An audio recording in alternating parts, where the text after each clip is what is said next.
of the second day of the ATAL-AICTE FDP on soft skills being conducted by the Department of Humanities and Social Sciences, Indian Institute of Technology, Patna. Today's presentation is on effective oral communication.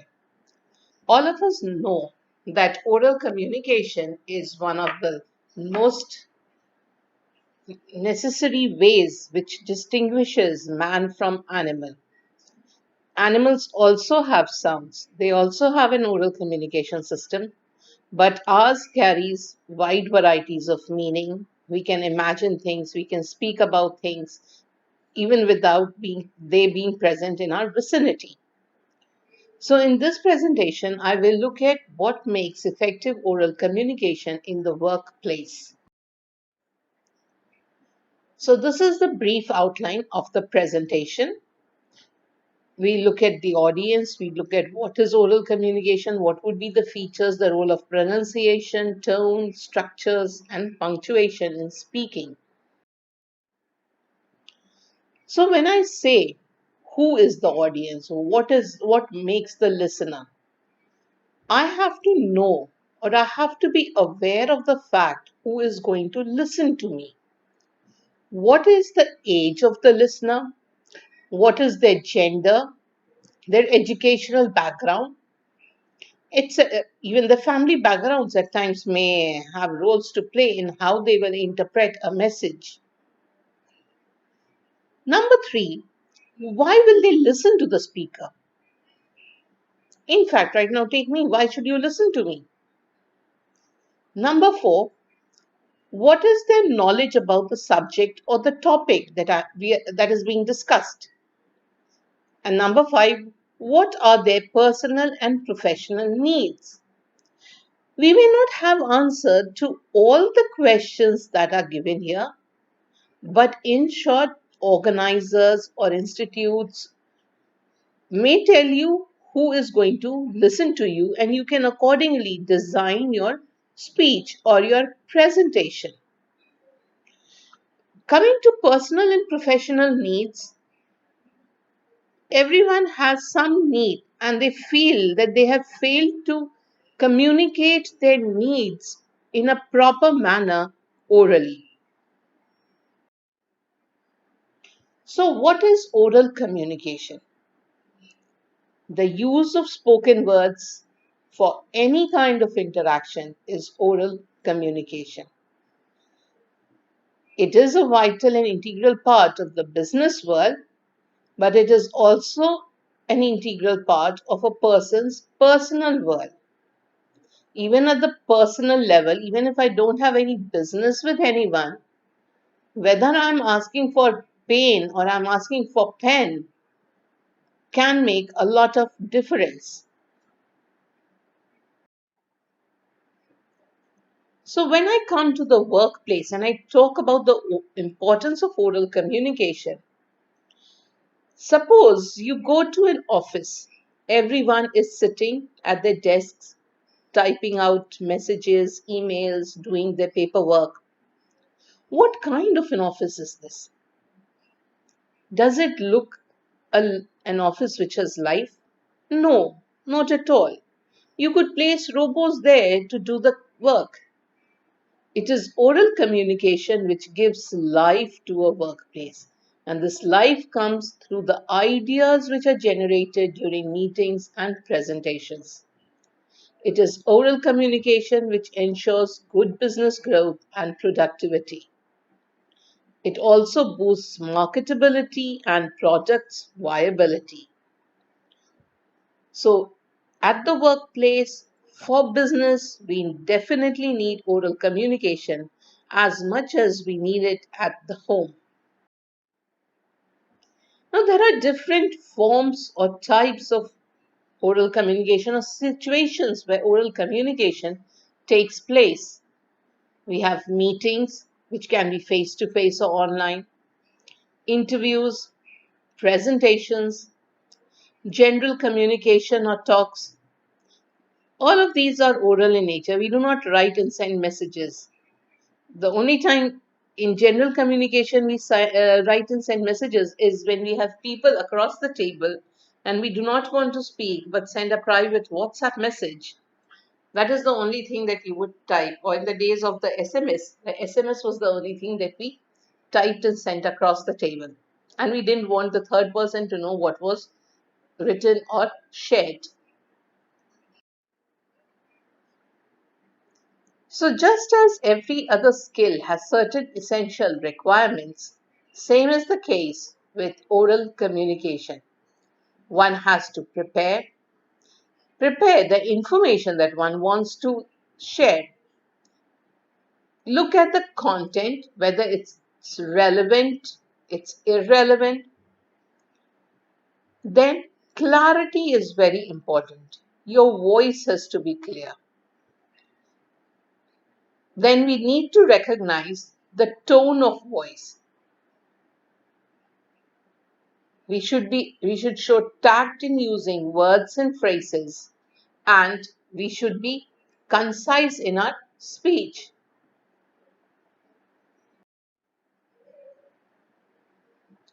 So, how do we prepare for our communication? We start by reading. We read lots of material, be it books, magazines, newspapers, journal articles, editorial columns, brochures.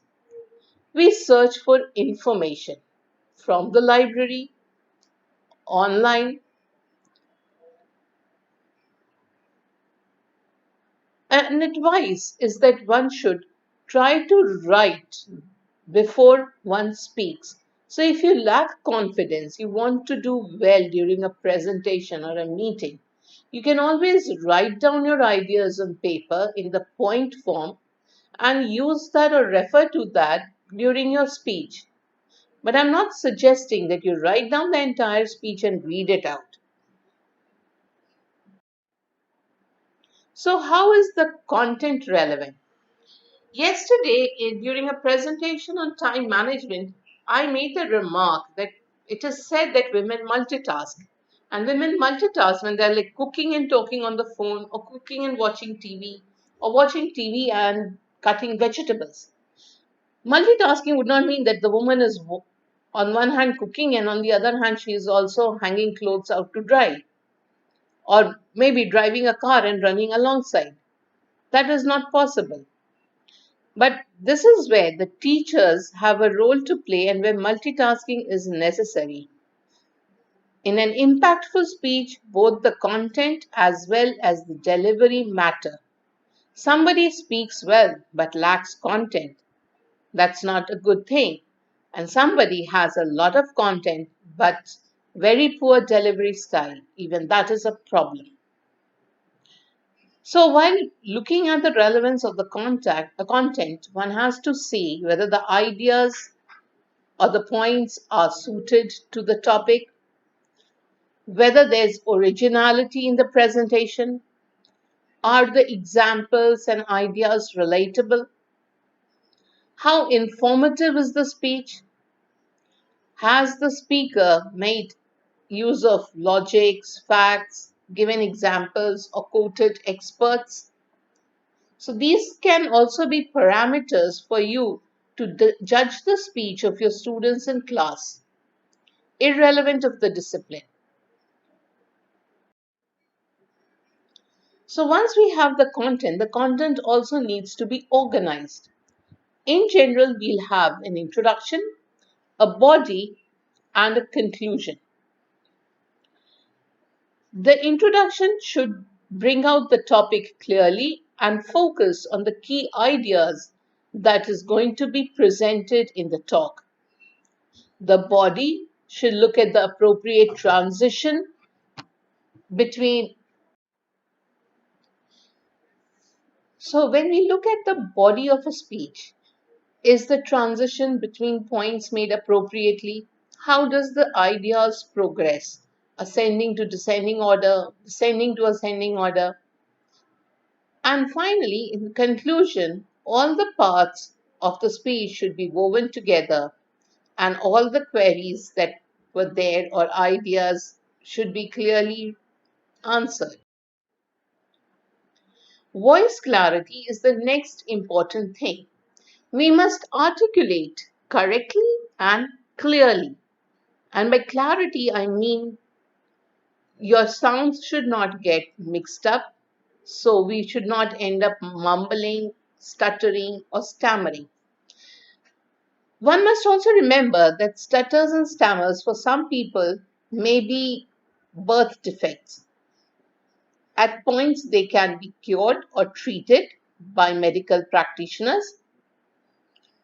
Mumbling is okay, where I'm not very clear whether I'm agreeing and disagreeing what I want to say. The speed of a talk also has to be right. I cannot go at the speed of the aeroplane, neither can I go talk at the speed of the bullock cart. For example, I think this is the best thing that we can do. I think this is the best thing I can do. So, an appropriate speed is required. I think this is the best thing I can do.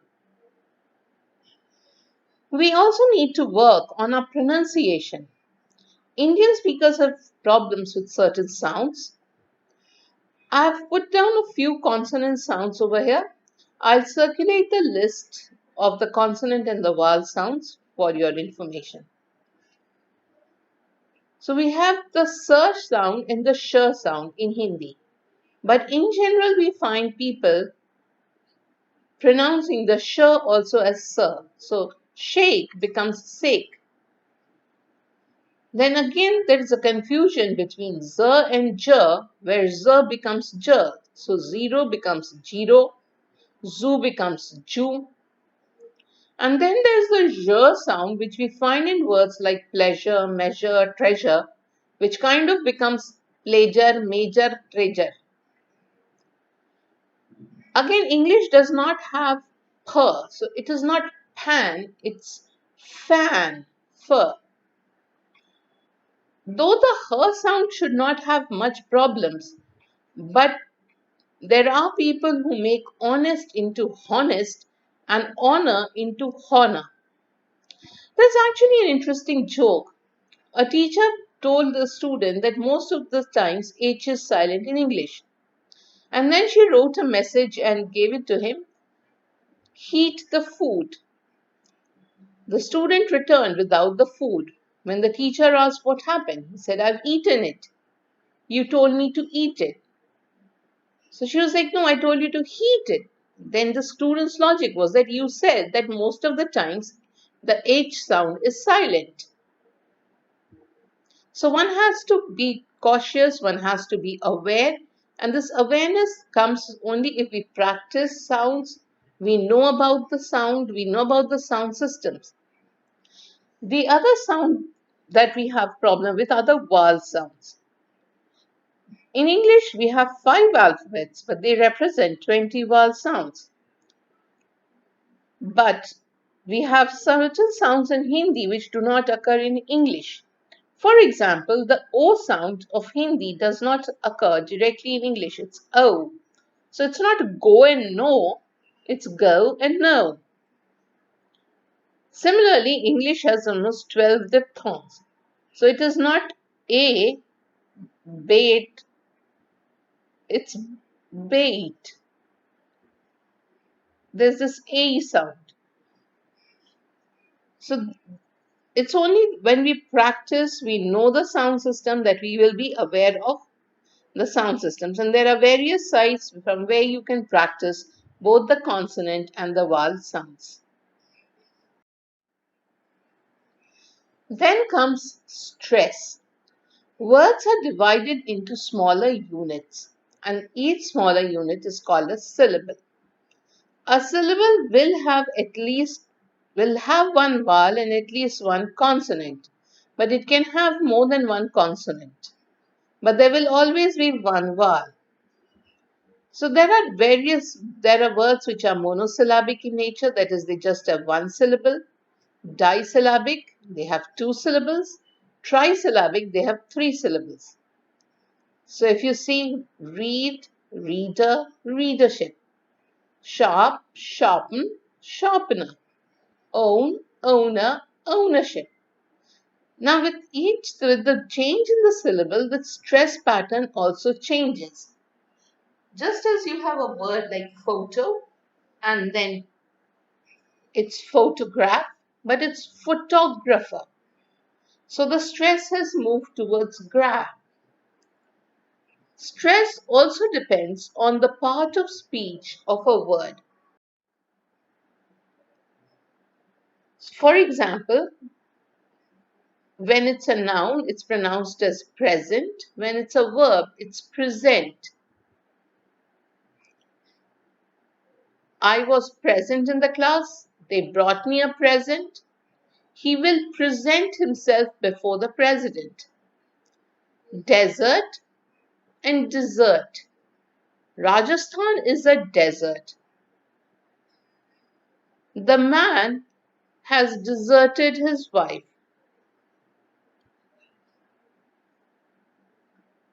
Bear and beer.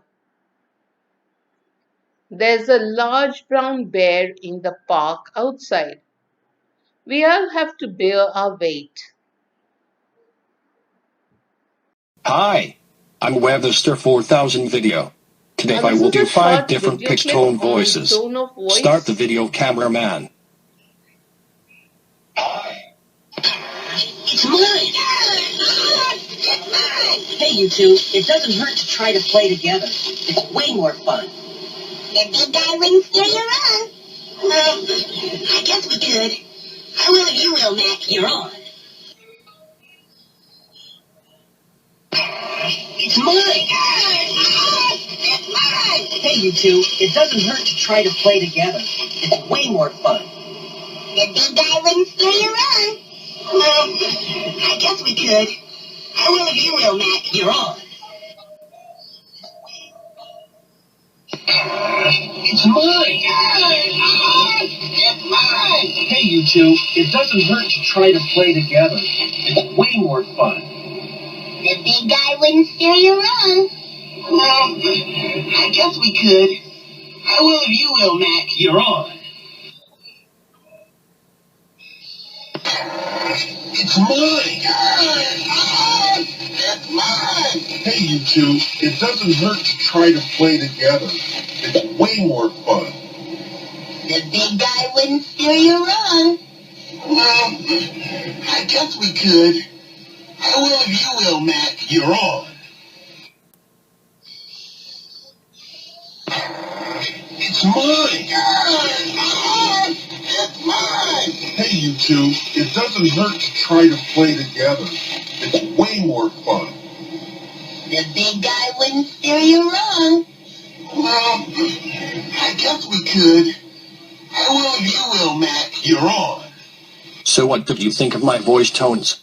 Post a comment of what do you think is your favorite voice tone of mine.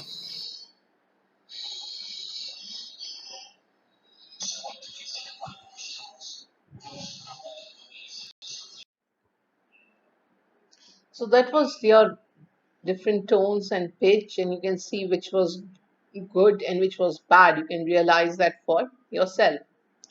So each speaker has his or her unique tone of voice. Now, this tone of voice, I mean, this is a reason which people give even when they have bad tones of voice. So if you are at home, you ask for tea. Chai la ke do. That is one way of speaking. The other is, please, can I have some tea? So your tone of voice makes a big difference in the life of the other person who's going to help you. Similarly, pitch of the sound, which is the frequency of vibration. So the frequency, where the frequency of vibration is high, or it's said to have a high pitch, and it's shrill, like the voice of women or the voice of birds. But where it's less, it's said to be low pitch, like that of a lion or that of a man. So if men shout at each other, there's the boom boom sound associated with it. It's a heavy sound. But when women start shouting, it seems as if they are screeching. It's because of the difference in their pitch. But when they articulate correctly, when they speak in the normal tone of voice, the pitch does not make much of a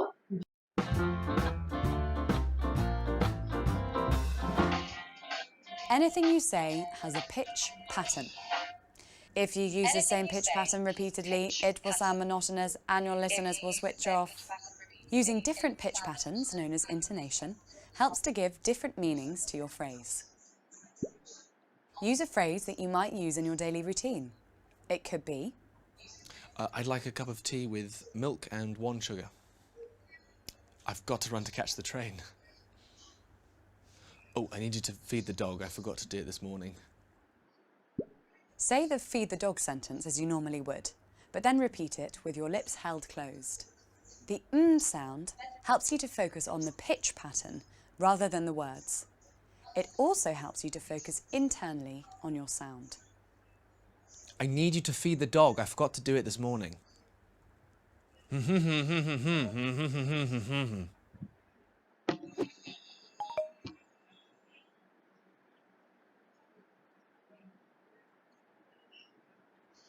I need you to feed the dog. I forgot to do it this Repeat the morning. lips closed version and then exaggerate it by Mm-hmm. making the higher notes higher and the lower notes lower.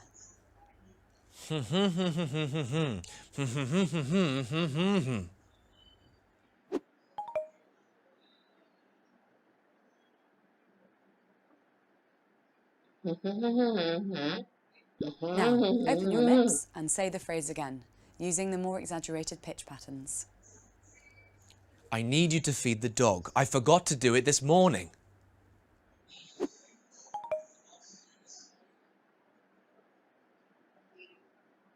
I need you to feed the dog. I The forgot to do it intonation this can morning. indicate your emotional state or the intention behind the words.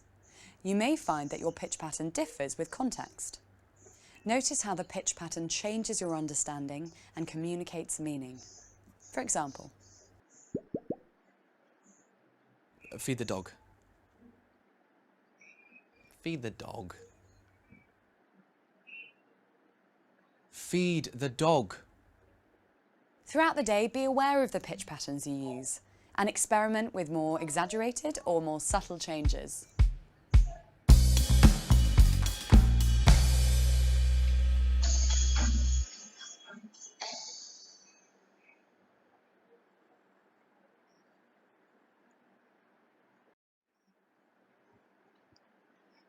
The next slide deals with the importance of tone and pitch. Tone and pitch help to prevent us from becoming monotonous. Tone and pitch help us to not become monotonous. Now, if there were no tone and pitch, that is what I would have sounded like. So we have different kinds of inflection. The two that I'll talk about today is upward inflection and downward inflection, or it's called rising tone and falling tone. So when we have questions or we want response from the audience, we use the rising tone. How are you? Did you have a good day? Did you understand what we've discussed? The downward inflection is a statement or a fact which shows confidence and clarity. I think you must have understood today's discussion. In general, the mistakes that we make is that instead of using the tone correctly, we try to play with the words, or at times we make the structures incorrect and assume that people will understand our tone. So instead of asking, will you have tea? I might just say tea. Now the person has to understand whether I'm offering tea or I'm asking a question. What am I doing? So from inflection or tone, we come to what is called modulation, which it means using the voice and the tone effectively. So structures take a high or low articulation. We need to stress the right phrases and syllables and also make the right pauses and right emphasis. So I'm just taking a plain and simple nursery rhyme. Twinkle, twinkle, little star, how I wonder what you are. Up above the world so high, like a diamond in the sky. Listen to the different version. Twinkle, twinkle, little star, How I wonder what you are, up above the world so high, like a diamond in the sky. So, if you see with modulation how it becomes easier to interpret the meaning and how it becomes an interesting audio. Emphasis is equally important. So, I have a sentence over here. Let me talk to you about a word that is overused, never quite understood, and importantly, underrated, the word millennials. Let me talk to you about a word that is overused, never quite understood, and most importantly, underrated, the word millennials. So it is the emphasis on certain keywords which help us to understand the ones that are in focus. Otherwise, the audience will not be able to understand what you exactly want to focus on. Similarly, if I have pauses, pauses can improve the impact of a speech. Let me talk to you about a word that is overused, never quite understood, and most importantly, underrated. The word millennials.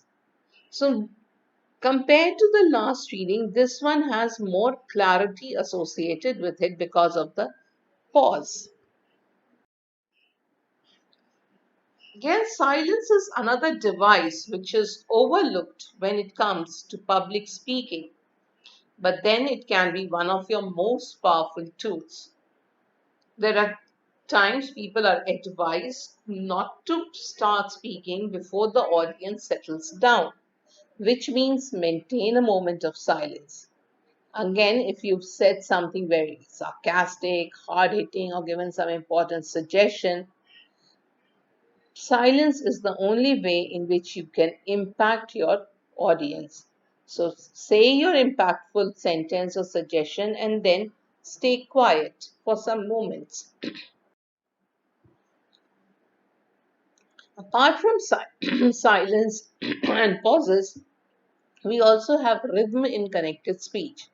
So, there are ups and downs in speech. Some words are stressed, some are unstressed. For example, can I help you? What can I do for you? I'm pleased to meet you. The pleasure is mine. My sister wants to be a doctor. Nobody else wants to be a doctor but my sister. So her want is important. Similarly, oral communication also brings focus upon the structures that you use, the discourse patterns that you use. Like, I have three samples over here.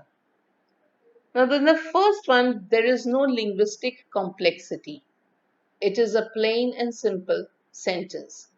He started playing piano at a club and then began to write his own music. The next one, you find a mix of simple and complex sentences. I hope I don't need to clarify what complex sentence is, but you'll see the one with the clause here. When Scott was young, he played the piano also along with his parents. He learned how to play piano by a famous piano player, and he taught Scott how to play.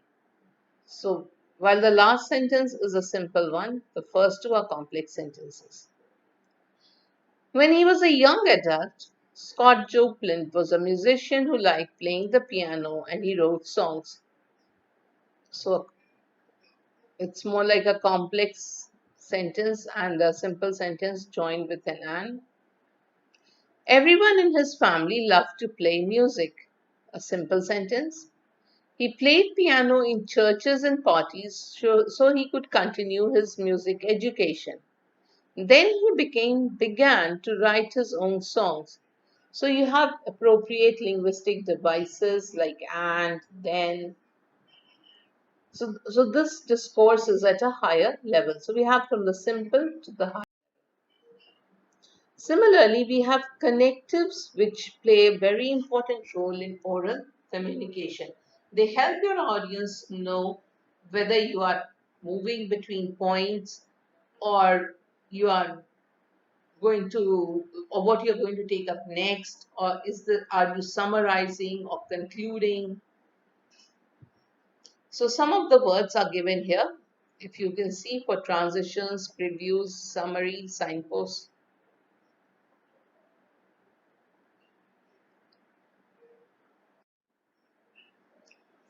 Similarly, punctuation too has a big role in communication.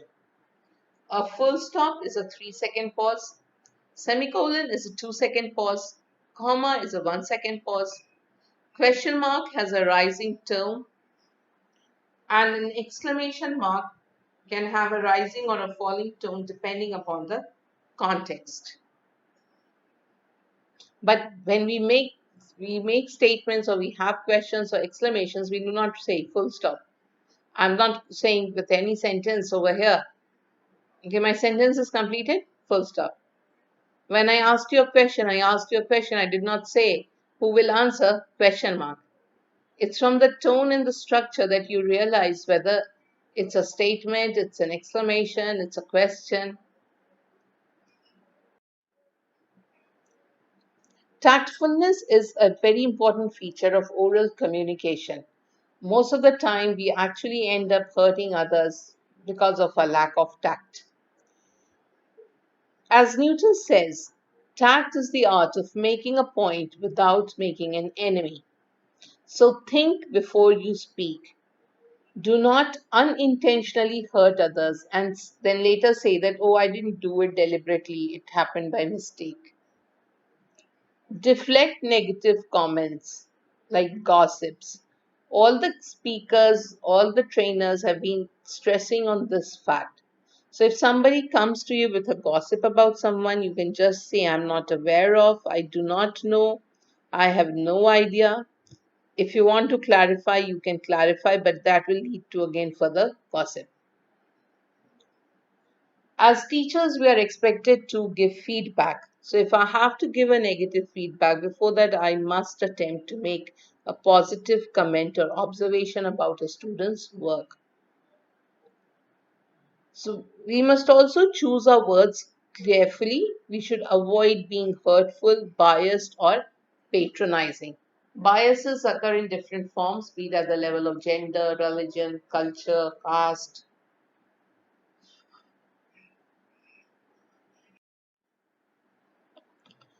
As important as tactfulness is the need to be precise. So you must learn to say what you want to say in as few words as possible. Keep the message crisp and concise. This saves a lot of time and also eliminates boredom and distraction. As a part of conciseness strategies, you have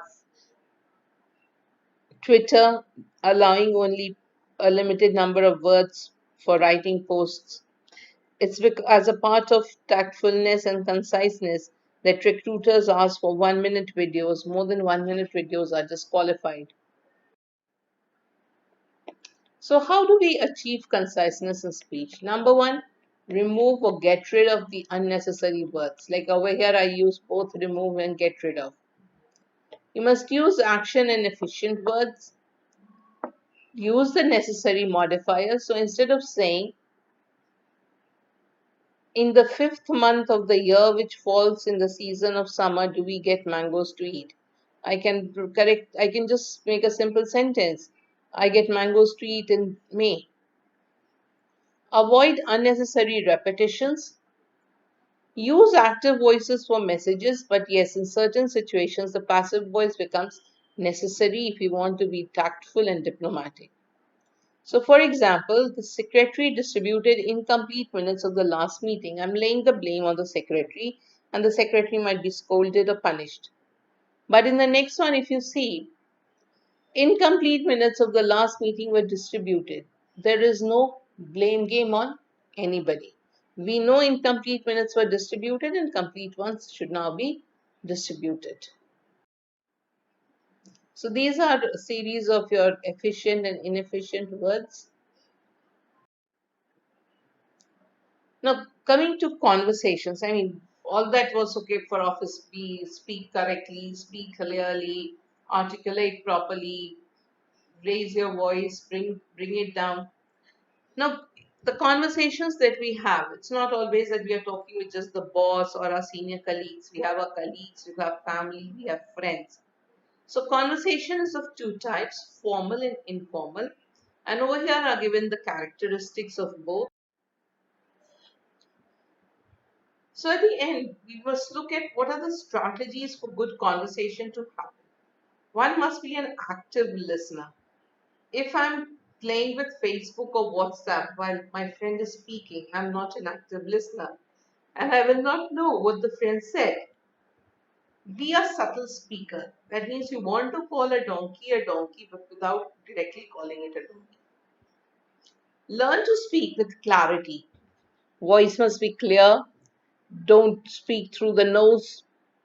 Be simple. Use appropriate pauses. Pause at the right place so that people know whether a word is a noun or a verb, whether you are adding another sentence or what you are doing.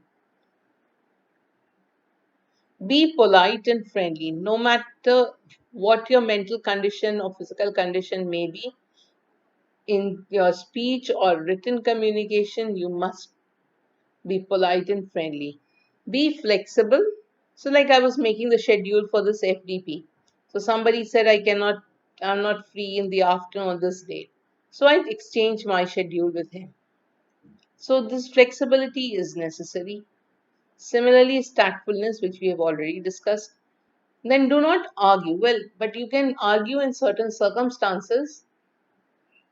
Okay, that's circumstantial. You should not argue just for the sake of creating an argument. That leads to a bad atmosphere, which is not good for the productivity of the workplace. So keep your conversing effectively, keep your conversations good and effective. Thank you. Stay safe.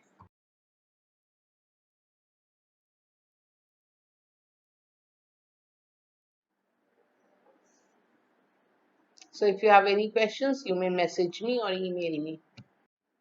Take care. Stay safe, everybody.